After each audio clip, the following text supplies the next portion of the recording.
Madam President, ladies and gentlemen, 80 years ago, the most terrible war in human history came to an end. More than 70 million people fell victim to the fighting, famine, and disease. In 1945, the course of world history changed forever. The triumph over German Nazism, under whose banner most of Europe had rallied, and Japanese militarism paved the way for peace, recovery, and prosperity. This year, Moscow and Beijing held celebrations devoted to the 9th of May and 3rd of September holidays to mark the victory in the Great Patriotic War and World War II. The world witnessed grand military parades commemorating the decisive contribution of the peoples of the Soviet Union to the defeat of Nazi Germany and the particular role of the people of China in defeating militaristic Japan. We sacredly honor the memory of our brotherhood in arms with all of our allies who stood on the side of truth in the fight against the forces of evil. One of the enduring outcomes of that war was the creation of the United Nations. The principles of its charter agreed upon by the founding fathers of our organization continue to serve as a shining beacon of international cooperation. They embody centuries of experience of the coexistence of states and remain fully relevant in the age of multipolarity.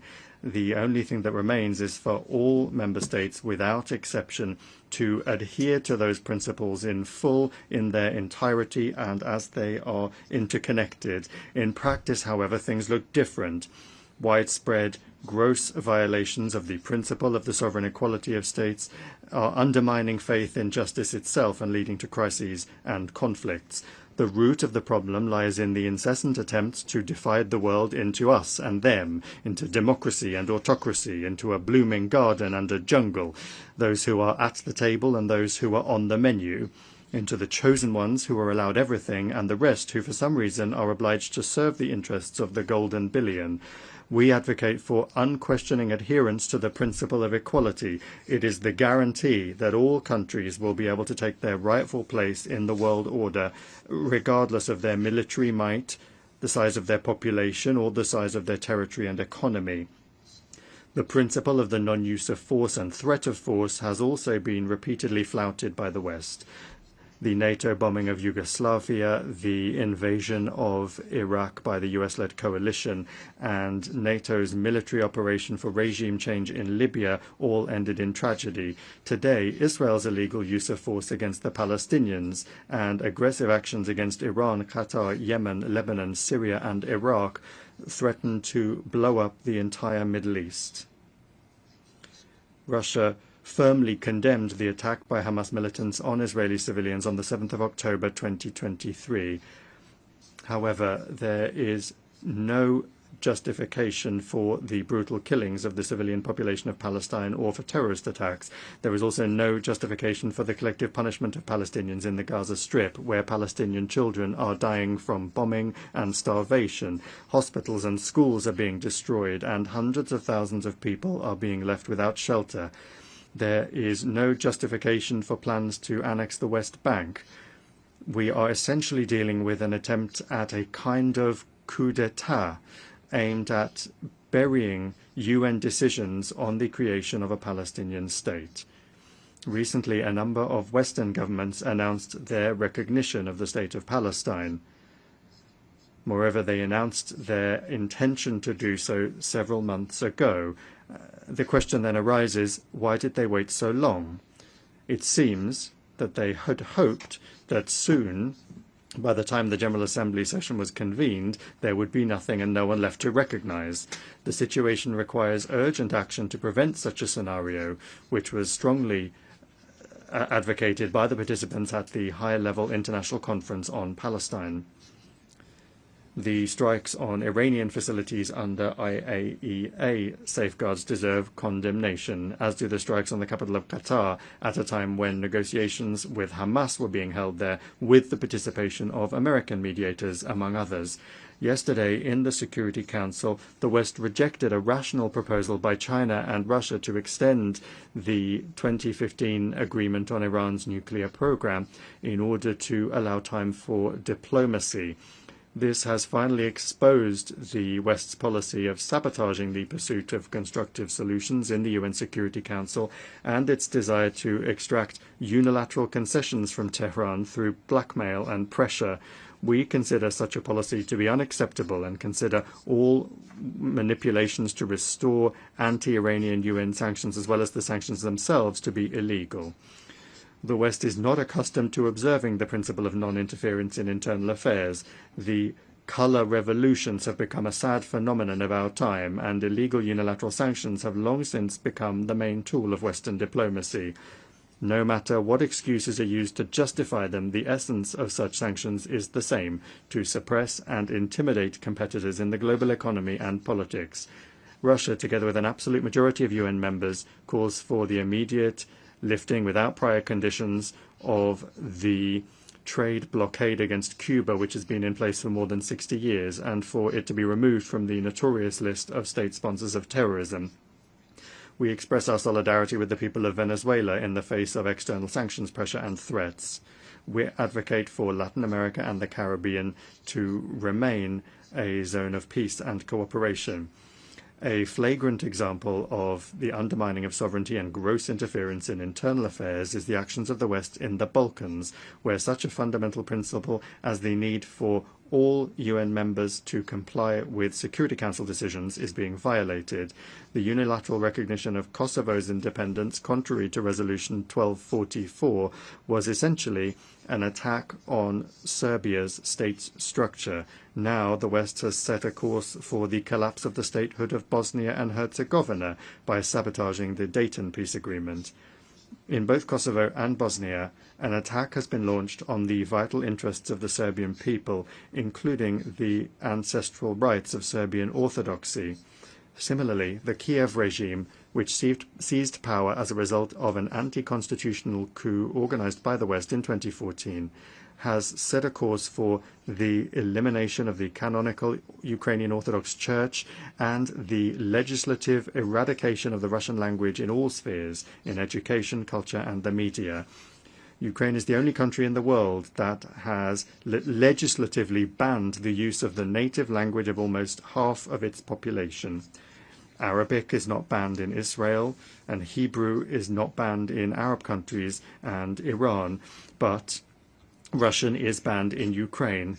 Let me remind you that Article 1 of the UN Charter states the need for respect for human rights and fundamental freedoms for all, without distinction as to race, sex, language, or religion.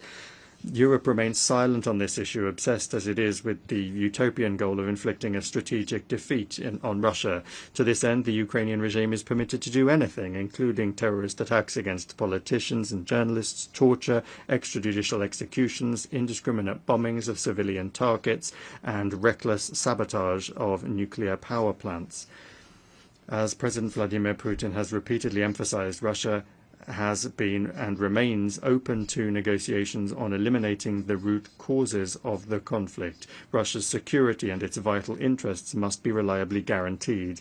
The rights of Russians and Russian-speaking people in the territories that remain under the control of the Kiev regime must be restored in full. On this basis, we are ready to discuss security guarantees for Ukraine. So far, neither Kiev nor its European sponsors seem to realize the gravity of the situation or to be willing to negotiate honestly. The North Atlantic Alliance continues to expand right up to our borders, contrary to assurances given to Soviet leaders to advance not a single inch to the east. Contrary to the commitments made by NATO members at the OSCE to respect the principles of the indivisibility of security and not to strengthen their own security at the expense of others and not to strive for dominance, we repeatedly propose that NATO capitals respect their commitments and agree on legally binding security guarantees. Our proposals in 2008 and the subsequent ones, including in December 2021, have been ignored and continue to be ignored to this day. Moreover, threats of the use of force against Russia are increasingly being made. Russia is being accused of almost planning to attack the North Atlantic Alliance and the European Union countries. President Putin has repeatedly debunked these provocations. Russia has never had and does not have any such intentions. However, any aggression against my country will be met with a decisive response. There should be no doubt about this among those in NATO and the EU who not only are telling their voters that war with Russia is inevitable and are forcing them to tighten their belts, but are also openly talking about preparations for an attack on our Kaliningrad Oblast and other Russian territories. We have some hopes for the continuation of the Russian-American dialogue, especially after the summit in Alaska. In the approaches of the current U.S. administration, we see a desire not only to contribute to ways to realistically resolve the Ukrainian crisis, but also a desire to develop pragmatic cooperation without adopting an ideological stance. Russia and the U.S. bear a special responsibility for the state of affairs in the world and for avoiding risks that could plunge humanity into a new war. The maintenance of strategic stability is the aim of a new initiative by the Russian Federation that was put forward by President Putin on the 22nd of September. It concerns Russia's readiness to adhere to the central quantitative limits of the New START treaty for 1 year after its expiry on the 5th of February 2026. This is upon the condition that the United States acts similarly and does not take steps that would violate the existing balance of deterrence capabilities. We believe that the implementation of our proposal would create the conditions necessary for avoiding a strategic arms race, to maintain an acceptable level of predictability in the nuclear missile sphere, and to improve the overall atmosphere in Russian and American relations. Colleagues, in December this year, we will mark the 65th anniversary of the adoption by the General Assembly of the Declaration on the Granting of Independence to Colonial Peoples and Countries. The decolonization process, with a leading role played by the Soviet Union, was a direct consequence of the realization of the right of nations to self-determination. The peoples of Africa and Asia refused to live under the yoke of the colonizers, just as after the coup d'etat in 2014 in Ukraine, Crimea, Donbass, and Novorossiya refused to submit to the Kiev neo-Nazi regime that had illegally seized power. It not only does not represent the interests of the population, but has also unleashed a war against them. In both cases, the principle enshrined in the 1776 Declaration of Independence and subsequently reaffirmed by many American presidents was put into practice. The following principle: governments derive their just powers from the consent of the governed. Neither the colonizers nor the Kiev regime had any consent from the peoples that they sought to rule. This principle was also unanimously reaffirmed in the UN 1970 Declaration, which states explicitly that all must respect the territorial integrity of those countries whose governments represent the entire population living on the territory concerned. Today, Africa and the entire Global South are experiencing a new awakening, striving for complete independence, and the UN must not be indifferent to that. Last December, the General Assembly resolution entitled Eradicating Colonialism in All Its Forms and Manifestations was adopted. We call for the next step to be a decision to declare the 14th of December the International Day for the Elimination of Colonialism. We welcome the role of the Group of Friends in Defence of the UN Charter in consolidating efforts to counter neo-colonial and other discriminatory practices against the global majority, and we invite all independent states to join the membership of that initiative and that group. The current balance of power in the world is radically different from that established 80 years ago. The decolonization process and other major upheavals have changed the political map of the planet. The global majority is loudly asserting its rights. The Shanghai Cooperation Organization and the BRICS play a special role as mechanisms for coordinating the interests of the countries of the Global South and East. The influence of the African Union, CELAC, and other regional associations is growing. These new realities have not yet been adequately reflected in our organization's institutional framework. The issue of Security Council reform is particularly important. Russia calls for its democratization exclusively through the expansion of the representation of Asia, Africa, and Latin America. We support the application of Brazil and India for permanent seats on the Council, while at the same time correcting the historical injustice towards Africa within the parameters that have been agreed by the countries of the continent themselves. Recently, Secretary-General Antonio Guterres proposed a comprehensive reform of the UN. We are not opposed to an open discussion of this initiative. The guiding principle should be the UN's return to the fundamental principles enshrined in its charter, which the West for many years has been seeking to replace with its rules-based order. It's important that the work be carried out transparently, with the participation and consideration of the interests of all member states. We call on the Secretary-General and all Secretariat staff to strictly adhere to the principles of impartiality and equidistance in accordance with Article 100 of the Charter. Attempts at a palace coup in the Secretariat, its privatization by a small group of countries, must not be allowed. The composition of the Secretariat should reflect the new realities and ensure the fair representation of the countries of the global majority. We look forward to a constructive discussion of the organization's development at a special meeting of the Security Council, which Russia, as president, plans to organize on United Nations Day on the 24th of October. UN reform is only a part of the complex task of transforming the entire system of global governance, including the genuine democratization of the IMF, the World Bank, and the WTO, commensurate with the weight and role of the Global South and East in the world economy, trade, and finance. Discussions of global reforms cannot ignore the fact that the international security situation today is deteriorating. I have already spoken about the reasons for this, and I'll repeat that the main one is the desire to maintain hegemony through military force. More and more countries and regions are becoming involved in confrontational schemes. NATO is finding itself cramped in Europe and is penetrating into the Pacific Ocean, the South China Sea, and the Taiwan Strait, undermining the universal mechanisms of ASEAN and creating threats not only for China and Russia, but also for other countries that are located in the region.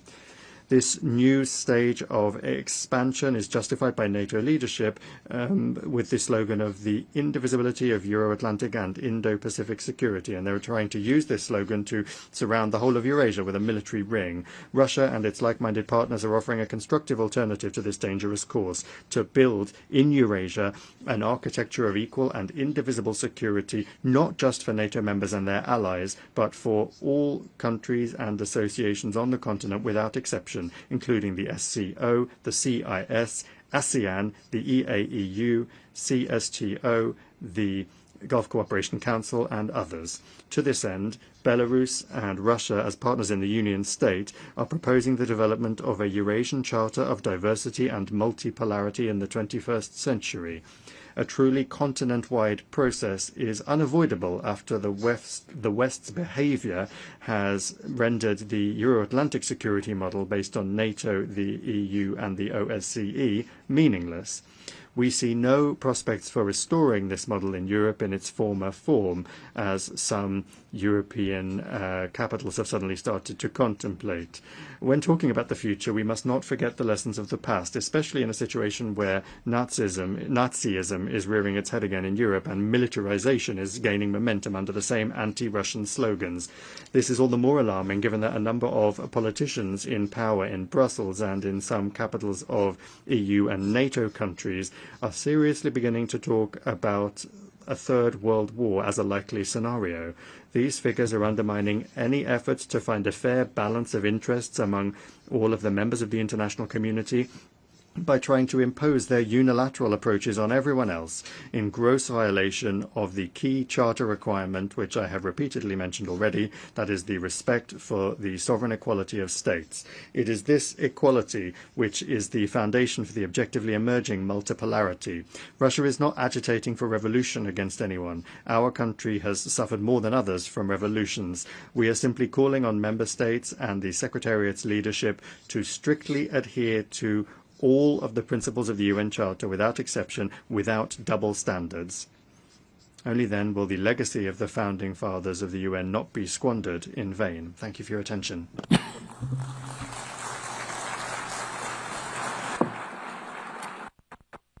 On behalf of the Assembly, I thank the Minister for Foreign of the Federation.